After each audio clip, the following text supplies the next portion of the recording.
बगैर अनुमति के, बगैर परमिशन लिए, बगैर सूचित किए 1000 लोगों का या 500 लोगों का या 2000 हमने यहाँ दर्शन किया। आपने प्रदर्शन किया, हमारी सुरक्षा को खतरे में डाला। अलग बात है हमारे सभी, उसके लिए हम आपको भी श्रेय देते हैं कि बीच में नहीं टोकिए, या तो आप बोलिएगा या तो हम एक एक बात सुनेंगे। जितना घंटा आपको बैठाना है हमको बैठेगी। हम उस दिन भी बात को सुने, एक एक बात को मैंने जवाब दिया। आयोग का सिस्टम क्या है, आयोग की नियमावली क्या है, आयोग कैसे करती है। ऐसा नहीं है कि आयोग का डेली बैठक हो जाता है। और सेक्रेटरी का रोल क्या है, वो भी मैंने कुणाल जी को और भी जो लोग आए थे सबको मैंने क्लियर किया, प्रकाश जी थे। आज आप 26 तारीख को हमारे यहाँ आया, 27 तारीख से हमने जांच की प्रक्रिया हमारी शुरू हो गई। हमारे अध्यक्ष महोदय ने 3 सदस्यीय कमेटी बना दिया और 3 सदस्यीय कमेटी ने त्वरित कार्रवाई करते हुए आप सबको पत्र दे दिया कि जो साक्ष्य आपके द्वारा सीडी में उपलब्ध है, पेन ड्राइव में जो भी उपलब्ध कराए गए, 5 बिंदु आपका है रिटर्न में। पहला कि एक व्यक्ति को, एक लड़के को उसका हमारे पास कोई शख्स नहीं। दूसरा आपका था पीओ का स्कूल का कि क्वेश्चन पेपर सेकंड सिटिंग का फर्स्ट सिटिंग में दिया। तीसरा था आपका हजारीबाग के हिंदू हाई स्कूल का जिलाधिकारी को उत्तर का जारी ये लिखाते देखा गया। चौथा था आपका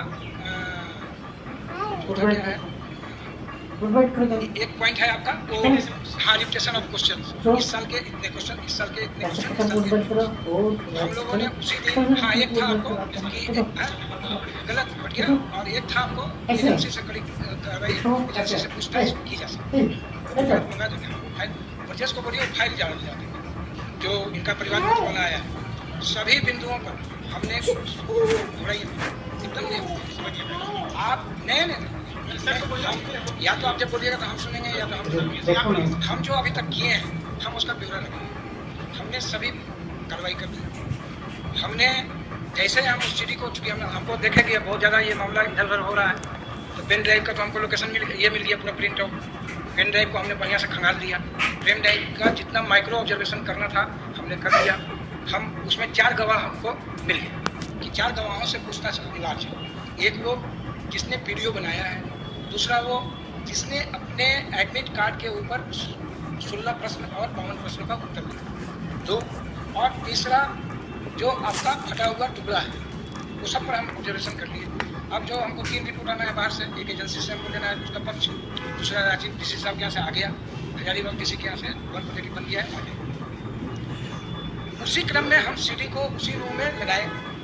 हमारा ऑपरेटर बोला ये सर 702 MB पर शुरू होता है, उसी समय 702 MB पर खत्म हो जाता है। मैंने तुरंत देन एंड देयर कुणाल जी को फोन किया कि भाई ये सीडी खाली है क्या, ये सीडी आपने क्या कहते हैं उसको राइट करवाया था। तो इन्होंने कहा कि नहीं सर, इसको लगता है जल गया होगा या बंद हो गया होगा, इसको एक लड़के ने दिया था, हमने वैसे ही आपको भेज दिया। तो आपने जब सीडी बनाई ही नहीं, सीडी में आपने देखा ही नहीं कि क्या है, और सीडी को राइट करवाया ही नहीं आपके सामने में, साक्ष्य के रूप में संलग्न कैसे कर दिया।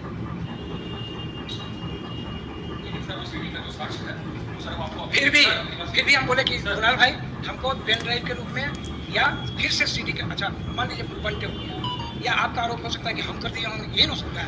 आपके पास साक्ष्य अभी दे दीजिए। एक बात। दूसरी बात कि 26 तारीख से ये प्रक्रिया चालू हुई है, 22 तारीख को एग्जामिनेशन खत्म हुआ, 22 तारीख को 1:30 बजे से इंटरनेट चालू हो गया। क्लियर। 22 तारीख से आपको हमारे पास पहुँचने में 22, 23, 24, 25, 26 5 दिन लग गए, और 26, 27, 28, 29, 30 उसी समय हमने दिया कि 30 तारीख को आपको उपस्थित होना है मूल साक्ष्यों के साथ। मतलब कि चूंकि आपका जो सोर्स ऑफ इंफॉर्मेशन है वो ट्रांसफर्ड है, कि कहीं से आपने ट्रांसफर किया पेन ड्राइव में।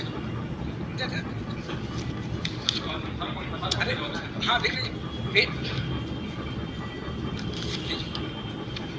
पेन ड्राइव में आपने कहीं से ट्रांसफर किया होगा, तो जब तक वो मोबाइल या जहाँ से वो ट्रांसफर आपने किया, जब तक वो स्रोत हमको नहीं देंगे, हम दिखाने के लिए हम नहीं बोल रहे हैं, उसका हम एक्सपर्ट भी नहीं है, पहले भी बोल चुके हैं कि उसका एक्सपर्ट हम नहीं है। उसका जब भी जांच करेगा तो वो एजेंसी कोई जांच करेगा या कोई जो सक्षम पदाधिकारी होंगे वो जांच करेंगे। उसी क्रम में हमने पत्र भी लिखा, ठीक है, कि भाई 30 तारीख को आइए। तो आप सोच के देखिए कि 5 दिन भी नहीं बीता है और ये एक इतना बड़ा निर्णय। हम मान लिए कि तमाम साक्ष्य आपके सही है, लेकिन क्या जो FIR कराता है और जो पुलिस IO बनता है और जो DSP सुपरविजन करते हैं और जो एसपी सेकेंड सुपरविजन करते हैं वही जजमेंट भी देते हैं क्या? कोर्ट में मैटर नहीं जाता है क्या? तब तो हर दिन हर मामले का फैसला कोर्ट पे रोड पे होगा। एक ब्रदर हम ब्रदर एकदम नहीं भागेंगे आपसे। आपको नहीं डिस्कशन नहीं, छोटा क्यों करें, अपनी बात रखें। बच्चे बहुत तुमसे नहीं ठीक है, अगर 5 घंटे बच्चे को आप कष्ट दिए हैं हम लोग सब मिल करके, उसके लिए अगर मैं भी जिम्मेवार हूँ तो मैं उसको माफी मांगता हूँ, लेकिन हम अपनी बात को आज नहीं रखेंगे। तो आप 5 दिन भी हमको समय नहीं दे रहे हैं, फिर बच्चों का जमावड़ा कर रहे हैं। फिर आप क्या इस जमावड़े के लिए आपने परमिशन लिया? क्या हमको सूचित किए? आप कहेंगे सोशल मीडिया में तो हम सब दे रहे हैं, दिस इज द इंफॉर्मेशन। हम भी तो लिख रहे हैं कि सोशल मीडिया में ऐसी सूचना प्राप्त हुई, लेकिन क्या ये राइट है? आपको कायदे से एसडीओ साहब को इन्फॉर्म करना चाहिए था, कायदे से डीसी रांची को इन्फॉर्म करना चाहिए था, डीएसपी को इन्फॉर्म करना चाहिए था, थाने को इन्फॉर्म करना चाहिए था कि हमारे 1000, 2000, 5000 बच्चे आएंगे। आप एहतियातन अपना क्यों कर रहे हैं? हो सकता है इस समूह में कोई 10 एंटी सोशल एलिमेंट आकर के और फिर पत्थर जवाब खत्म। अब नहीं, एक पॉइंट और अभी हम सुन रहे हैं क्या कि 30 तारीख को रिजल्ट निकलने जा रहा है। ये तो सुन करके हम माथा पकड़ लिए कि 30 तारीख को भैया करिए 4 तारीख क्लियर सब लोग।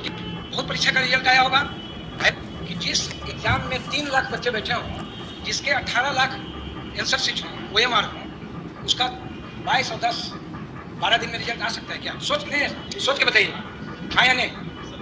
कम से कम सुन लीजिए, 22 तारीख को एग्जाम हुआ, हम आंसर की कब पब्लिश किया? 26 के रात में। 26 के रात में पब्लिश किए, 6 दिन हम देंगे कम से कम उसको ऑब्जेक्शन के लिए। उस जो बच्चा ऑब्जेक्शन देगा, जैसे कल तक 800 करीब ऑब्जेक्शन आ चुका, वो जितना भी ऑब्जेक्शन आएगा, 2000 आएगा, 5000 आएगा, वो ऑब्जेक्शन जितना भी आएगा वो एक्सपर्ट कमेटी को वो एजेंसी भेजेगी। वो एक्सपर्ट कमेटी अलग अलग सब्जेक्ट का होगा। मान लीजिए जैसे हिंदी में आउट ऑफ सिलेबस है question, out of syllabus question 10 तो हमको खुद ही पता है कि आउट ऑफ सिलेबस है, ये हमको लग रहा है। क्यों? क्योंकि हम हिंदी की लिटरेचर के यूपीएससी और बीपीएससी के विद्यार्थी हैं। तो जब वो एक्सपर्ट कमेटी सब सब्जेक्ट का, कितने सब्जेक्ट हैं? 15, 2, 17, 1, 18, 19 सब्जेक्ट का एक्सपर्ट कमेटी का ओपिनियन आते कम से कम 8 से 10 दिन। जब वो ओपिनियन आएगा तब फिर फाइनल आंसर कीजिएगा 4 दिन के बाद। आप समय को जोड़ते जाइए। फिर उसके बाद जब वो फाइनल एक्सपर्ट आंसर किया जाएगा तब वो हमसे CML के लिए गाइडलाइन मांगेंगे कि CML का गाइडलाइन क्या होगा, रिजर्वेशन पॉलिसी क्या होगी।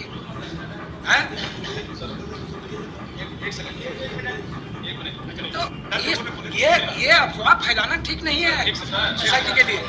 ये मेरा कहना है कि कम से कम भी लगेगा 1.5 महीना, मिनिमम 1 महीना।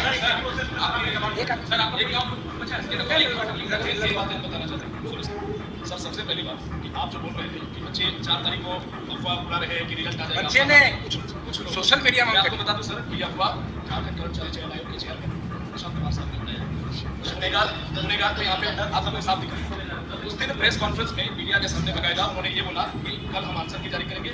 कल आंसर किया गया, तो बच्चा क्या मानेगा? वो बोले कि 10 दिन में हम रिजल्ट जारी सार्वजनिक कर देंगे। आपको नहीं लगता है? आप सर मैं दिखा सकता हूं, सर आप यहाँ पे आश्वासन देंगे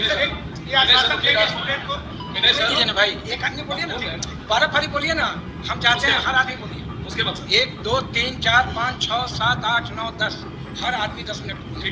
चलिए ठीक। दूसरी बात सर, हम लोग कोई भागने वाले नहीं। दूसरी बात सर, अगर उन्होंने बोला गलत किया, मान लीजिए अगर गलती हुई, बाई फ्लूक निकल गया, सर हो सकता है। दूसरी बात, जो आप रिपीटेशन ऑफ क्वेश्चन की बात कर रहे हैं कि हमारे पास जैसे प्रेस कॉन्फ्रेंस में बातें आई कि 2-4 क्वेश्चन रिपीट ज्यादा तो मेरे पास ये पुख्ता प्रमाण है कि 32 क्वेश्चन टू द पॉइंट हम दिखा रहे हैं आपको, आगे के छोड़ देते हैं सर। मैथ्स और रीजनिंग के 16 दुने 32 क्वेश्चन, 20 में 16 यानी कि 22 वाले में 22 वाले तो देखने ने कुणाल जी के परिवार का नहीं है। 16 दुने सर कोई मत बोलिए, हम बोलना चाहते हैं 2 मिनट बात कंप्लीट करने की चाहते हैं। सर 16 दुने 32 क्वेश्चन, 32 गुना 3 96 मार्क्स। अगर कोई लड़का आगे बढ़ जाता है या कोई मेहनती लड़का नहीं करता, 32 मतलब मैच का हो गया, मैथ्स का 16 लाइव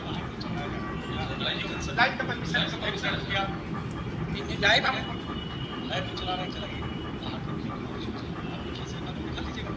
क्या कितने भी बच्चे सर बोलिए, एक सर पांडे साहब बोलिए।